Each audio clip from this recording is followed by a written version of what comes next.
Good day everyone, my name is Teacher Claire. Welcome to another lesson on facilitating learning. Our lesson for today is about motivation. Being a student, what motivates you to watch this video aside from being enrolled in this subject? Well, I guess it's because you want to learn about facilitating learning. Our objective for this session is to learn about the meaning, types, and theories of motivation, as well as differentiate intrinsic from extrinsic motivation. In this manner, you will reflect on how to become a better facilitator of learning. First, let us define what is motivation. Motivation comes from the Latin word movere, which means to move. It pertains to an internal state that arouses, directs, and maintains behavior. Likewise, it may refer to a driving force that causes a person to do something to achieve a goal, as it describes initiation, direction, intensity, and persistence of a person's behavior. Others describe it as energy, a strong drive towards a particular action. In totality, motivation is a process of arousing and sustaining interest in an activity in order to achieve a specific goal. If I will ask you, how does motivation affect learning? For obvious reasons, motivation increases effort and energy, directs behavior to achieve a goal. It excites a person. Thus, motivation commences as an activity sooner when you are motivated. You are excited and you want to do just the thing you want to do as soon as possible. So it increases persistence in activities. There are two types of motivation. We have the intrinsic and extrinsic motivation. Intrinsic motivation refers to the drive that comes from within. An intrinsically motivated learner performs an action because the act itself makes a person happy, fulfilled, and rewarding. Extrinsic motivation, on the other hand, pertains to a force that comes from outside. An intrinsically motivated person is only motivated to do something because of the external reward, such as money, prestige, or recognition. This time, we will compare the effects of extrinsic from intrinsic motivation on students' learning. In the intrinsic, the learner is eager to learn, and then the opposite is that the learner is reluctant to engage in learning tasks. In the intrinsic motivation, the learner enjoys learning, while in the extrinsic, he or she dislikes learning. Intrinsically motivated learners welcome challenges and process information effectively, while extrinsically motivated person avoids challenges and process information superficially. In reality, the relationship between intrinsic and extrinsic motivation is complex. Sometimes, the motivation of a learner may start out and lead to intrinsic motivation. For instance, Jane studies in psychology because she believes studying will lead her to a promising job. So, the more Jane acquires knowledge, the more she becomes intrinsically interested in the subject course. Here, we can say that Jane can be intrinsically and extrinsically motivated at the same time. In education, a learner faces various challenges in life, just like what most of you are experiencing due to this pandemic. If you are not intrinsically motivated, you can't actually reach this far.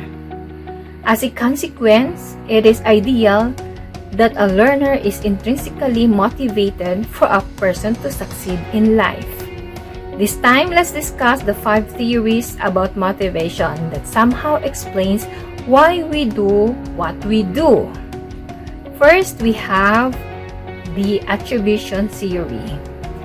It identifies attributions made by people as the basis for their motivation. This theory actually explains the relationship between personal perception and interpersonal behavior. So let me clear the terminology. So when we say attribution, it is a process of explaining one's own behavior and the behavior of others. Attribution theory, therefore, is concerned with how an individual interprets events and how this relates to their thinking and behavior. Thus, the theoretical framework assumes that people try to determine why people do what they do. Accordingly, there's three-stage processes that underlies attribution. First, we have the learner must be able to perceive or observe that behavior. Second, the learner must believe that the behavior was intentionally performed. And third, the learner must determine if they believe the other person was forced to perform the behavior or not. So there are three elements considered here in this theory. First is the locus or place. The locus of control has two poles, the internal versus external locus of control. When we say internal locus of control, it indicates that you are responsible. This enhances motivation. Something that you did is responsible for your success or your failure. External locus, on the other hand, refers to outside yourself. It inhibits motivation. So something outside yourself is the blame for your failure or to cause your success. So you might say this line, I only won because, I lose because. Next is stability. Stability refers to the degree to which conditions can change. If it's unstable, it indicates that it's possible to change the outcome. This therefore enhances motivation. A stable attribute is when you believe that outcome is stable no matter what you do. There is nothing that you can do to change the outcome. Your lines under this is, no matter what I do, this always happens. This then inhibits motivation.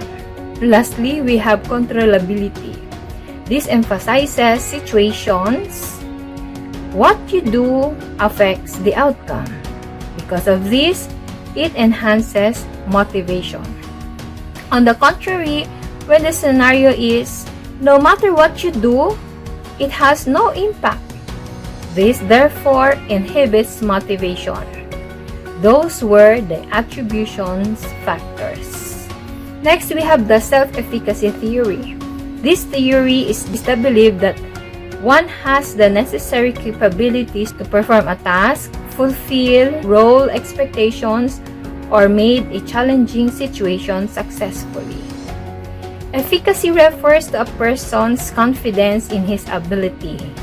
A high sense of efficacy means high sense of competence. Self-efficacy is the belief that one has the necessary capabilities to perform a task, fulfill role expectations, or meet challenging situations successfully. So if a learner believes that they have the ability to perform learning activities successfully, then they are more likely to be intrinsically motivated to do a learning activity. In self-efficacy theory, the secret to enhance the learner's intrinsic motivation is to enhance their sense of efficacy.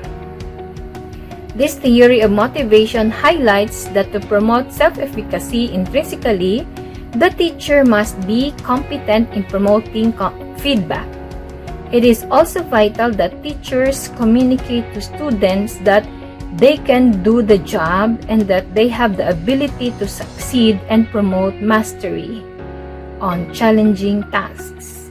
It must be noted, therefore, the teacher should avoid giving students extremely difficult and extremely easy tasks. So if the tasks are too easy, they are not challenged and you fail to bring out the best in them. On the contrary, if the task is extremely difficult, students get frustrated.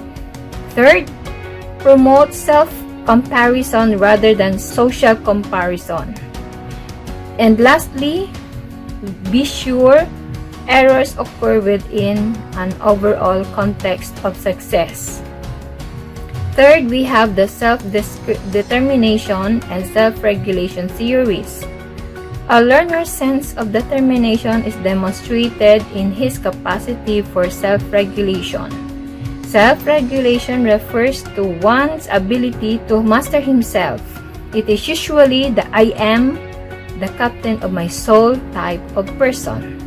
The indicators of self-regulation are set standards of oneself, 2. Monitor and evaluate one's own behavior against such standards, and it imposed consequences on oneself or one's success or failures. How does self-regulation relate to motivation? When a learner is capable of self-regulation, that person is more likely to be more intrinsically motivated due to the goals and standards he has set for himself, and he monitors progress and evaluates his own performance.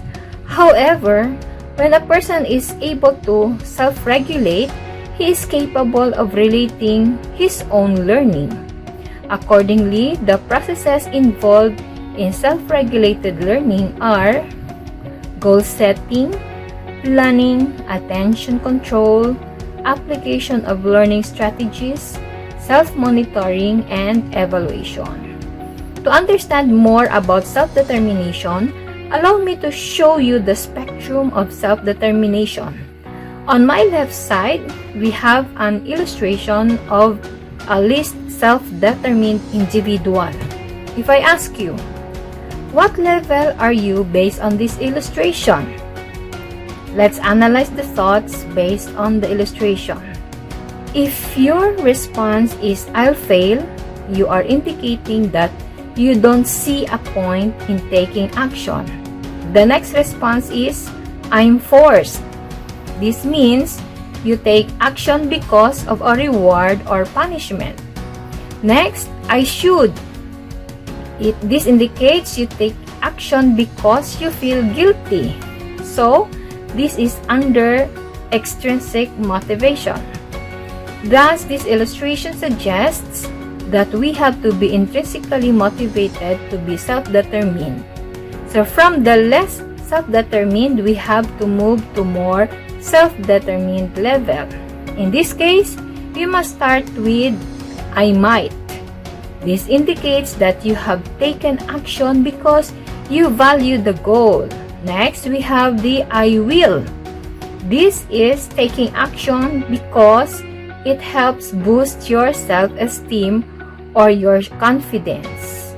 Or I want to, indicating that you want to take action because you love what you are doing. So this all pertains to intrinsic motivation. So the fourth theory is the choice theory. This is actually a biological theory that suggests that people can born with specific needs that are genetically instructed to satisfy.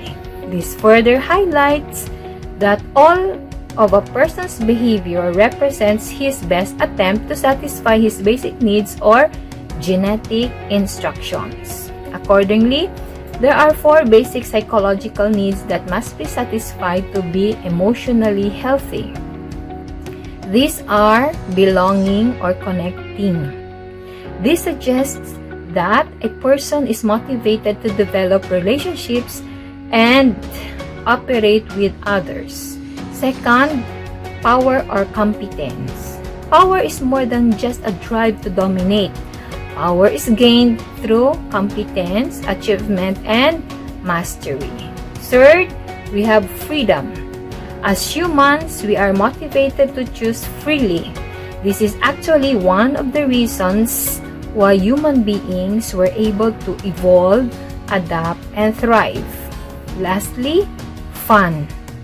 This theory of choice also highlighted that a person learns something new when he is having fun, which is considered as the universal human motivator. This time, our fifth theory is Maslow's Hierarchy of Needs. This is actually a motivational theory comprising of 5 hierarchical levels within a pyramid. Since you are already familiar with this theory, I will only highlight important concepts in relation to motivation. Accordingly, motivating a person depends on knowing at what level that person is on the hierarchy. So, this theory emphasizes that unless the 2 lower levels, which are the physiological and safety needs, are met or satisfied, learners will not be greatly concerned with the higher order needs. This indicates further that as a teacher, we cannot teach our students when they are hungry. Likewise, we cannot teach our students if they feel afraid or insecure. Although it is not our obligation to feed them, working with their parents or school nurse and other professionals in addressing this problem can help. In summary, we define motivation as the process of arousing and sustaining interest in an activity in order to achieve a goal. Next, we differentiated the 2 types of motivation. We have intrinsic and extrinsic motivation. Intrinsic motivation refers to the drive that comes from within, while extrinsic motivation pertains to a force that comes from the outside. We also discussed the 5 theories of motivation. First, we have the attribution theory, which explains that we attribute our successes or failures or other events to several factors. We also have discussed SelfEfficacy theory, a theory that emphasizes the ability of a person to perform a task, fulfill role expectations, or make a challenging situation successfully. Third, we have self-determination and self-regulation theories. These theories explain that students are intrinsically motivated when they have a sense of self-determination, when they believe that they have some choice and control regarding the things they do and the directions their lives take. Fourth, we have the choice theory, a biological theory that suggests that an individual is born with specific needs that he is genetically instructed to satisfy. We also have the last theory, Maslow's Hierarchy of Needs, indicating that a person's lower ordered needs must first be met before he works for the satisfaction of higher order needs. Based on Maslow's theory, a satisfied need is not a strong motivation, but an unsatisfied need. So that's all for our lesson on motivation. Here's my references for the content of this video. If you want to download this presentation in PDF file, click the link in this video description. Thank you for watching. See you in my next video. Once again, this is Teacher Claire.